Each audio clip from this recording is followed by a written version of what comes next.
안녕하세요. 네, 안녕하세요. 먼저 간단한 자기소개 부탁드리겠습니다. 저는 익산에 살고 있는 취업준비생입니다.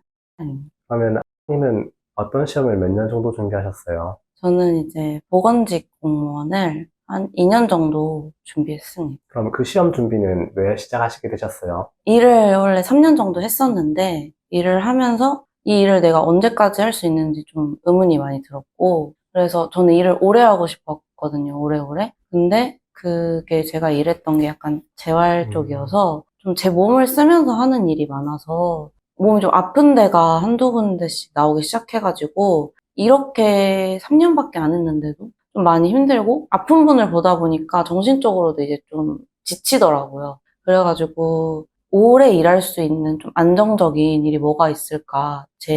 원래 재활치료사에 그걸 접목시켜서 할 수 있는 게 뭐가 있을까 하다가 이제 보건직 공무원이라는 거를 알게 돼서 준비를 하게 됐습니다. 수험 생활은 연차별로는 좀 어떠셨어요? 1년차 때는 사실 2년차에 비해서는 최선을 다하진 않은 것 같아요. 그래서 시험 보러 들어갈 때도 마음이 좀 제가 합격 못할 걸 속으로 뭔가 알고 있었던 것 같아요. 그래서 가벼운 마음으로 시험 삼아 봤던 느낌이었고 2년차 때는 진짜 좀 간절해져가지고 주변 사람들의 뭔가 기대에도 부응해야 될 것 같고 이제 제가 나이가 이제 점점 드니까 조급해지면서 저의 선에서는 최선을 다해서 2년차 때는 좀 쏟아부었던 것 같아요. 수험 생활에 모든 걸 그랬던 것 같습니다. 마지막에는 어떠셨어요? 마지막에요? 마지막에는 그 심리적으로 너무 부담이 많이 돼가지고 공부하다 울기도 많이 울었고 이번에 떨어지면 이제 뭐 주변 사람들한테 어떻게 얘기하지? 약간 이런 압박감 때문에 열심히는 하면서도 약간 계속 의심이 드는 거예요.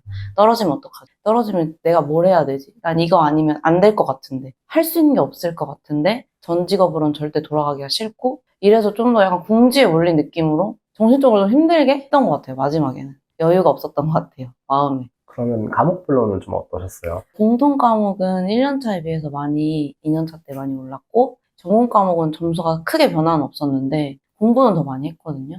근데 전공 과목이 되게 제가 공부 방법을 마지막까지 이게 맞나? 이렇게 의문이 들 정도로 계속 하기는 하는데 점수가 느는지 안 느는지는 모르겠는 거예요. 그래서 의심이 많이 들었는데 그래서 많이 어려웠던 것 같아요. 전공 과목이 저한테는. 공통은 이제 채점도 해보고 이제 모의고사도 봐보면 대충 어떤 정도의 실력인지 알 수 있으니까 보충을 해가면서 공부를 할 수가 있는데 전공 과목은 그런 모의고사 이런 게 많지가 않다 보니까 그냥 기출문제집을 계속 돌리면서 해서 제 실력에 감이 잘 안 잡혔던 것 같아요. 그래서 그게 힘들지 않았나 그랬습니다. 수험 생활에서 아쉬움이 남는 부분은 어떤 부분인가요? 앞에서 얘기했듯이 전공 과목에 대한 공부 방법을 좀 다양하게 시도를 해볼 걸. 시험 직전에 말고 처음부터 좀 그 한 가지만 고수하지 않고 그냥 이것도 해보고 저것도 해보고 좀 나한테 맞는 방법을 찾아서 잘했으면 전공이 좀 잘 나오지 않았을까라는 아쉬움이 시험 끝나고 나서 남았어요. 수험 생활에서 잘했다고 생각하는 부분은 어떤 부분인가요? 잘했다고 생각하는 부분은 제가 이제 항상 새벽에 독서실 문 열 때 아무도 안 올 때 일찍 가서 저녁에 깜깜해질 때 사람들 다 이제 갈 때 항상 그걸 꾸준히 했거든요. 한 6개월 이상 동안. 그러면서 아, 내가 그래도 뭔가 이렇게 하는 게 열심히는 하고 있고 나중에 나한테 후회는 없겠구나. 이런 것 때문에 이게 저 자신한테 잘했다고 얘기해주고 싶은 부분이고 그 와중에도 이제 좀 알바도 혹시 하고 열심히 살았던 것 같아요. 그 동안에도 그 나름대로 최선으로 할 수 있을 만큼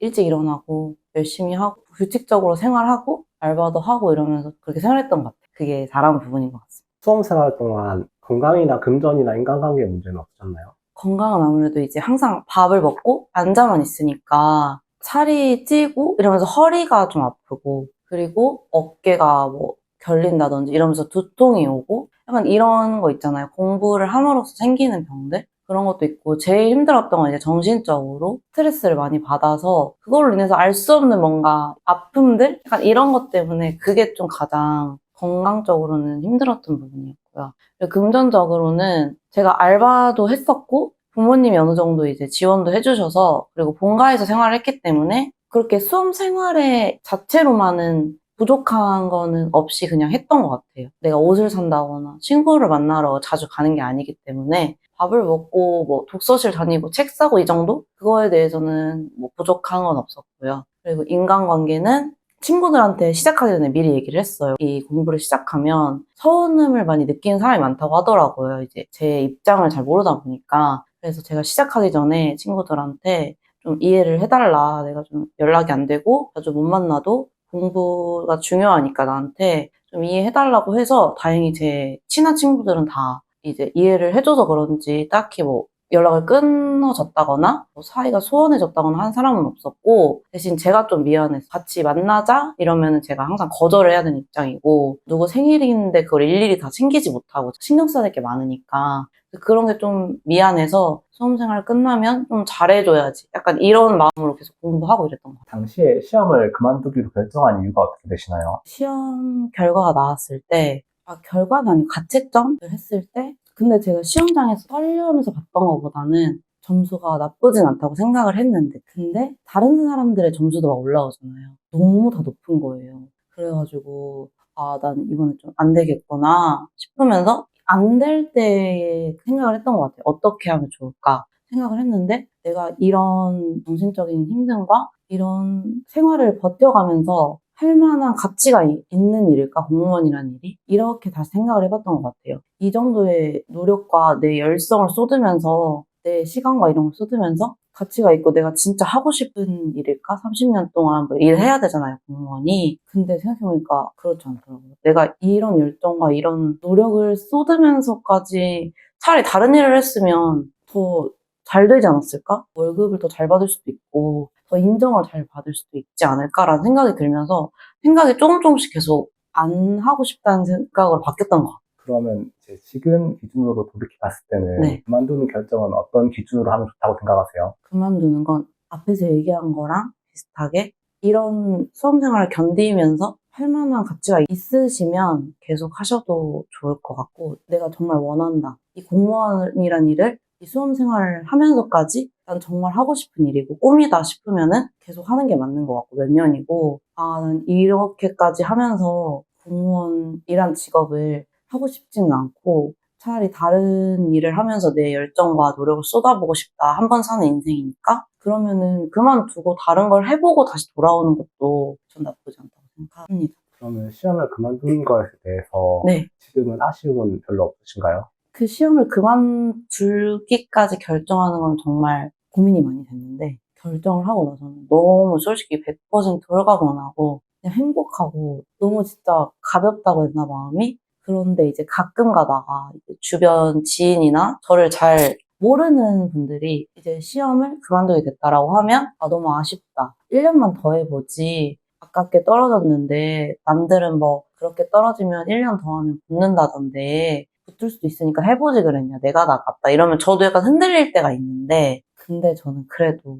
후회는 안 되는 거예요. 그냥 정이 떨어진 것 같은데 그만하고 싶어서 이제 이제 미련이 이제 아예 사라진 것 같아요. 지금은 좀 시간이 지나서. 그럼 시험을 그만두면서 힘들고 괴로운 마음은 어떻게 이겨내셨나요? 힘들고 괴로운 거는 좀 많이 돌아다녔던 것 같아요. 이제 친구도 많이 만나고 그동안 힘들었던 걸 막 털어놓으면서 얘기하면서 복받쳐 오르잖아요. 제가 그동안 어떻게 공부를 했고 어떤 마음으로 좀 힘들었고 이런 걸 얘기를 하면서 그런 걸 얘기하고 막 좀 울고 이러면서 쏟아부은 것 같은? 보낼 수 있게? 그리고 외부와 단절된 채 공부를 많이 했잖아요. 근데 이제 바깥에 나가니까 너무 재밌는 거예요. 오랜만에 이렇게 나와서 막 친구들이랑 만나서 얘기도 하고 술도 먹고 돌아다니고 하니까 너무 행복하고 이래가지고, 괴롭고 이런 거는 그만두기까지 결정할 때까지가 좀 힘들었는데 그 뒤에는 있기가 수월했던 것 같아요. 결정을 하고 나니까 너무 행복하다. 그냥 행복한 느낌밖에 없었어요. 수험생활 그만두니까.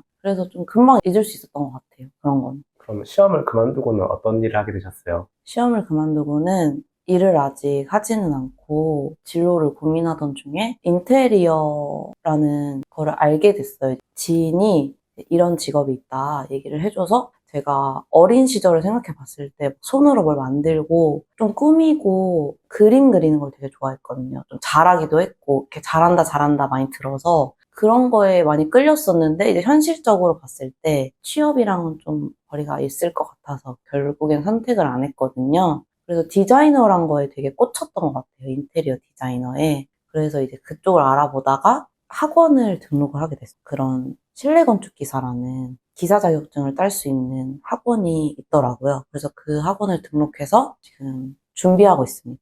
인테리어 디자이너가 되기 위해서. 인테리어 디자이너는 어떤 일을 하게 되나요? 만약에 상업 공간이나 주거 공간이 있으면 고객이 와서 뭔가 이제 의뢰를 하게 되잖아요. 이런 식으로 꾸미고 싶고, 이런 식으로 이제 공간을 만들고 싶다. 이렇게 얘기를 하시면 저희가 이제 그 안을 설계를 하고 어떻게 꾸미고 어떤 식으로 이제 배치를 할지 가구 같은 걸 이런 걸 저희가 이제 짜가지고 소통을 하면서 만들어 나가는. 밖에 가면 카페 같은 거 되게 많이 생기잖아요. 근데 뚝딱뚝딱 이렇게 완성이 되고 이렇게 새로 생긴 데가 되게 많잖아요. 근데 그걸 다 이제 인테리어 디자이너들이 디자인을 해서 만들어 가지는 거니까 그런 일을 많이 하는 것 같아요. 이제 근데 상업 공간을 위주로 하냐, 아니면 이제 주거 공간을 위주로 하냐 이렇게 좀 나뉘는 것 같은 그런 것 같습니다. 저도 자세히는 아직 배우는 단계라 직접 일을 하진 않기 때문에 모르는데 제가 알는 선에서는 네, 그렇게 알고 있습니다. 그 배우시는 일은 좀 어떠세요? 일은 이제 막 초반이라서 저는 한 이 나이 정도 되면 더 이상 배우지 않고 일만 계속 할 줄 알았거든요. 근데 뭔가 새로운 걸 계속 배우니까 아, 또 배워야 돼? 싶었는데 재미있더라고요. 진짜 배우는 게 의미가 있고 좀 생기가 도는 것 같고 사는 데 있어서. 그리고 지금까지는 막 적성에 맞다 안 맞다 할 수는 없는데 지금까지는 이렇게 막 하기 싫고 어렵고 안 맞다 이런 건 없는 것 같고 재미도 느끼는 것 같아요. 지금까지.